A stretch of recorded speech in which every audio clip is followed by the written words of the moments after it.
Assalamualaikum. Hai teman-teman semua, apa kabar? Semoga sehat selalu. Cerita epik kali ini berjudul Ikan Emas dan Pohon Ajaib. Pada zaman dahulu kala, di sebuah desa, hiduplah 7 orang saudari yang yatim piatu. Kedua orang tuanya telah lama meninggal. Dari ke-7 saudari itu, hanya sang gadis bungsu yang merupakan saudari tiri. Sifat putri bungsu sangat bertolak belakang dengan ke-6 kakak-kakaknya. Putri bungsu adalah anak yang rajin, jujur, baik hati, dan rendah hati. Sebaliknya, ke-6 kakaknya sangat sombong, pemalas, dan mudah iri hati. Setiap hari, ke-6 kakak yang pemalas itu selalu menyuruh adik bungsunya untuk mengerjakan berbagai pekerjaan rumah. Mulai dari mencuci baju, memasak, hingga membersihkan rumah dilakukan sang bungsu sendirian. Seperti hari-hari sebelumnya, sang bungsu disuruh mencucikan baju milik kakak-kakaknya di pinggir sungai.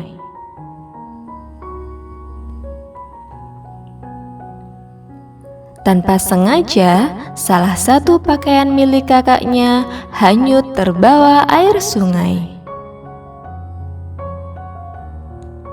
Tak peduli seberapa keras ia berusaha menyelamatkan baju itu, tetap saja hanyut karena arus. Sesampainya di rumah, sang kakak sangat marah mengetahui kalau bajunya hanyut. "Bagaimana bisa kamu menghanyutkan bajuku?" ucap sang kakak dengan penuh amarah.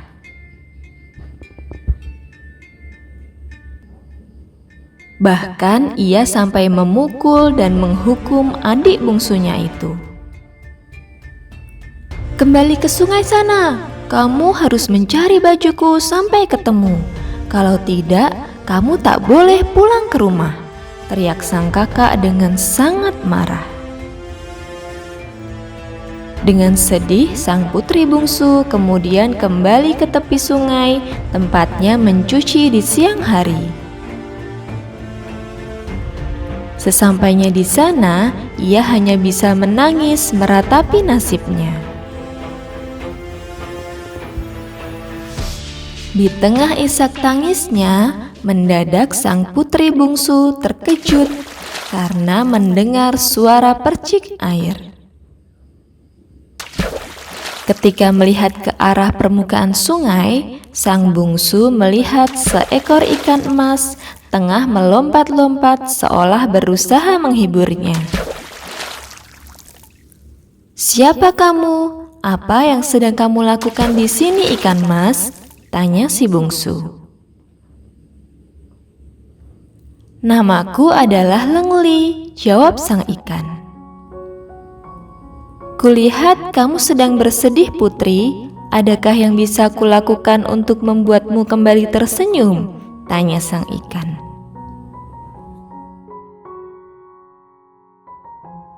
Sang putri bungsu pun menceritakan tentang pakaian kakaknya yang tak sengaja hanyut terbawa arus sungai. Ia juga menceritakan tentang kakaknya yang tak membiarkannya pulang ke rumah jika tidak menemukan pakaian itu. "Tak perlu bersedih, putri, aku akan membantumu mencari baju itu," ucap Lengli yang langsung masuk ke dalam sungai. Awalnya, sang putri bungsu meragukan apakah Lengli akan sungguh-sungguh mencarikan pakaian kakaknya yang hanyut terbawa air itu. Untungnya tak berapa lama kemudian, Lengli sungguhan kembali dengan membawa sebuah pakaian. "Apakah ini adalah baju milik kakakmu, Putri?" tanya Lengli. "Wah, benar Lengli, terima kasih atas bantuanmu." Sang putri bungsu pun merasa bahagia atas bantuan itu. Tanpa menunggu lama, ia pun langsung pulang ke rumah dan menyerahkan baju itu pada kakaknya. Sejak saat itu, Lengli dan sang putri bungsu menjadi sahabat baik.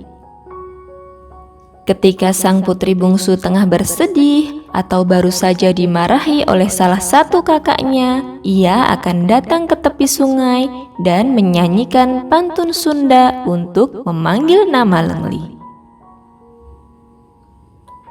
Sesudahnya, ia akan menceritakan setiap masalahnya dan berkeluh kesah kepada Lengli. Sebaliknya, Lengli tak akan ragu menghibur dan menggembirakan hati sang putri. Ia juga mengajak sang putri bermain bersama. Sebagai gantinya, si bungsu akan menyisakan nasi jatah makannya untuk dibagikan dengan Lengli. Kini sang bungsu tak lagi terlihat muram karena sering disuruh-suruh dan dimarahi oleh keenam kakak-kakaknya. Tentu saja hal itu membuat keenam kakaknya penasaran. Apalagi kini si bungsu jauh lebih menurut dan bersedia pergi ke sungai untuk mencuci. Wajah sang bungsu pun terlihat lebih gembira. Karena penasaran, suatu hari setelah menyuruh putri bungsu mencuci baju, keenam kakaknya mengikutinya diam-diam.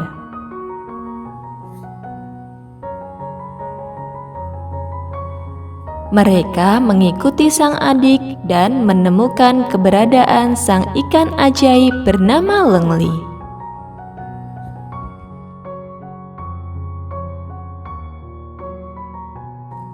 Kakak-kakak yang memiliki sifat iri dengki itu pun kemudian bersiasat untuk menangkap sang ikan ajaib. Mereka tak ingin sang bungsu mendapatkan kebahagiaan sedikit pun. Mereka senang jika melihat sang bungsu merasa tersiksa. Sesudahnya, mereka juga memperhatikan setiap hal yang dilakukan sang bungsu untuk memanggil Lengli. Keesokan harinya, sebelum si bungsu mencuci baju, keenam kakak itu datang ke sungai dengan membawa sepincuk nasi hangat.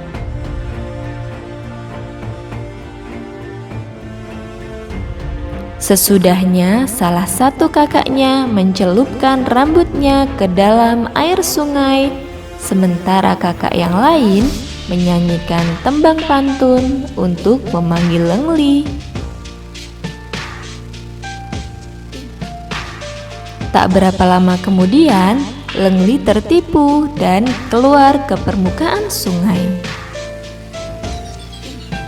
Rupanya para kakak sudah menyiapkan jaring untuk menangkapnya. Dan benar saja, Lengli langsung masuk ke dalam perangkap dan tak bisa melarikan diri meskipun berusaha memberontak. Lalu para kakak membawa Lengli pulang. Siang harinya saat akan mencuci baju, seperti biasanya si bungsu membawa sisa nasinya ke pinggir sungai. Setelah sampai di pinggir sungai, ia pun meletakkan sisa nasinya ke pinggir sungai dan mencelupkan ujung rambutnya ke dalam sungai. Namun betapa terkejutnya ia ketika Lengli tak juga terlihat wujudnya setelah ia membacakan pantun Sunda. Ia menunggu beberapa saat dan kembali membacakan pantun Sunda lagi, sembari memanggil nama Lengli berulang kali. Panggilan yang awalnya terdengar ceria itu lama-kelamaan menjadi terdengar sedih. Dengan penuh kesedihan, si bungsu pun kembali pulang ke rumahnya. Keceriaan dan kegembiraannya kini menghilang sudah. Sesampainya di rumah, seperti biasa, ia langsung menuju ke arah dapur untuk membantu memasak. Namun tidak seperti biasanya, saat itu masakannya sudah matang.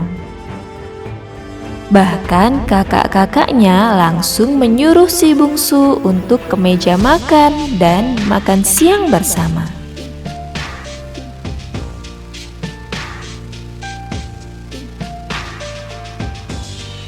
Awalnya tak ada kecurigaan yang terlintas di pikiran si bungsu.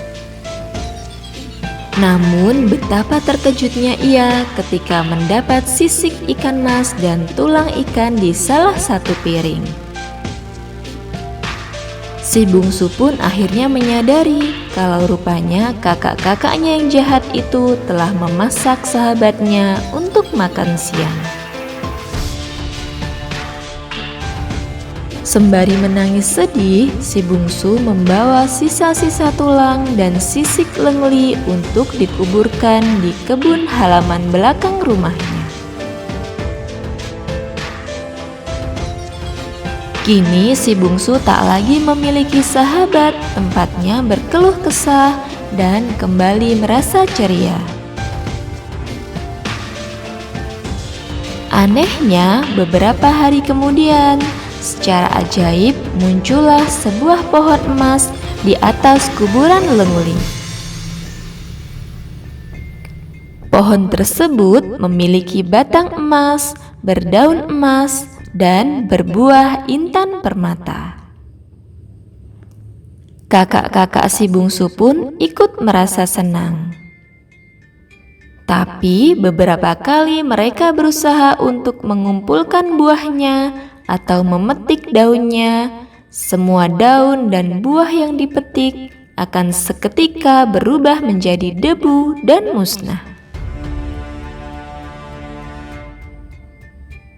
Hanya si bungsu yang mampu memetik buah dan daun itu tanpa berubah menjadi debu. Kabar tentang keberadaan pohon emas ajaib itu pun sampai tersebar hingga ke seluruh pelosok negeri, termasuk ke kerajaan. Bahkan para pangeran sang putra mahkota yang berparas tampan pun penasaran dan ingin melihat pohon tersebut secara langsung.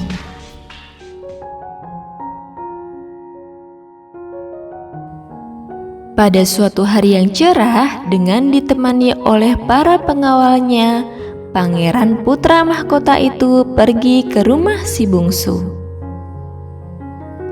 Sang pangeran putra mahkota sangat ingin melihat pohon tersebut dan bertanya tentang asal-usulnya.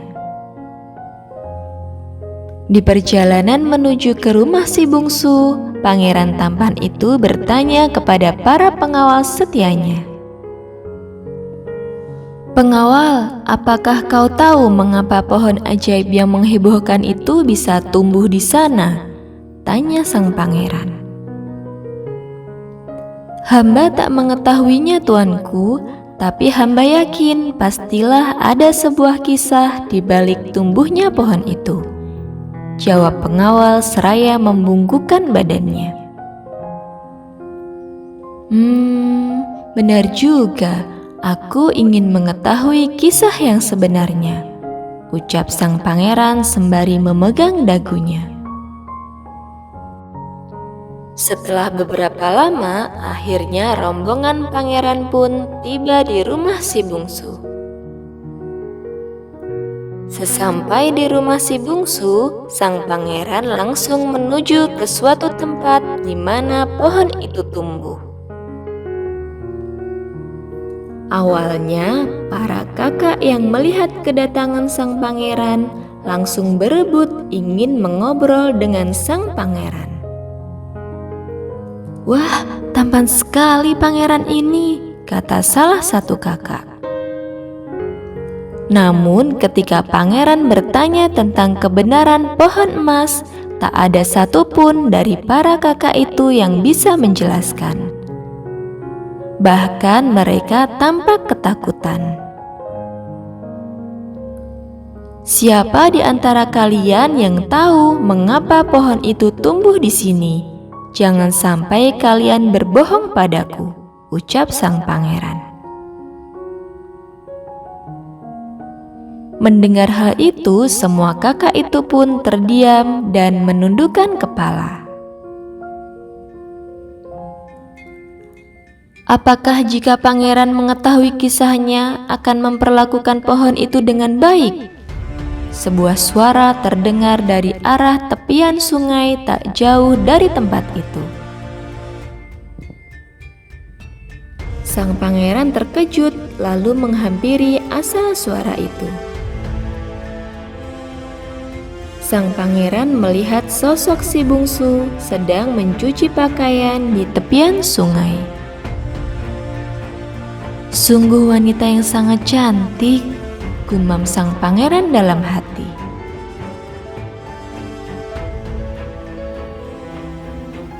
Tampak si bungsu tak menghiraukan kedatangan sang pangeran. "Hai gadis, maukah kau menceritakan padaku? Aku berjanji akan melindungi pohon itu," jawab sang pangeran. Si bungsu kemudian berdiri dan duduk di sebuah batu. Terlihat si bungsu menangis mengingat ikan mas sahabatnya.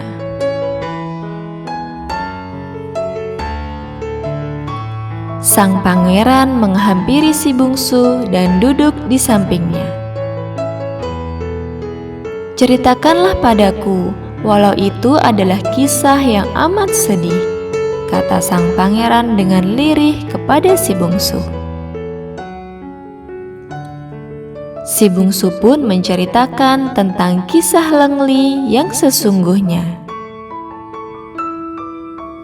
Satu demi satu kisah itu diceritakan si bungsu sambil sesekali terisak menangis.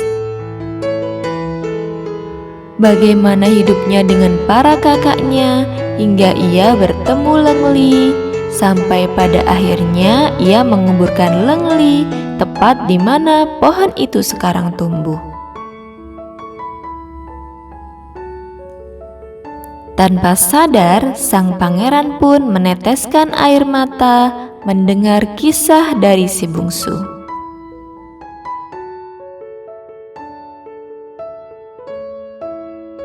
Tak hanya itu, sang pangeran pun kagum akan keluhuran budi, kebaikan, dan juga para serupawan dari si bungsu. Si bungsu kemudian berjalan menghampiri pohon itu dan memeluknya. Tiba-tiba keajaiban pun terjadi. Pohon itu bersinar dan menyusut menjadi pohon kecil yang kemudian melayang dan jatuh di tangan si bungsu.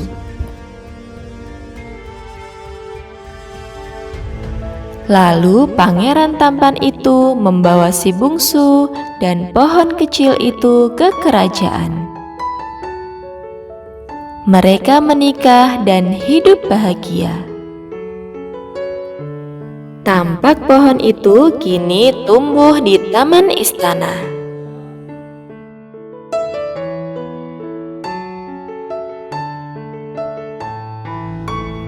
Kini pohon itu dapat menemani si bungsu tinggal di istana bersama sang pangeran.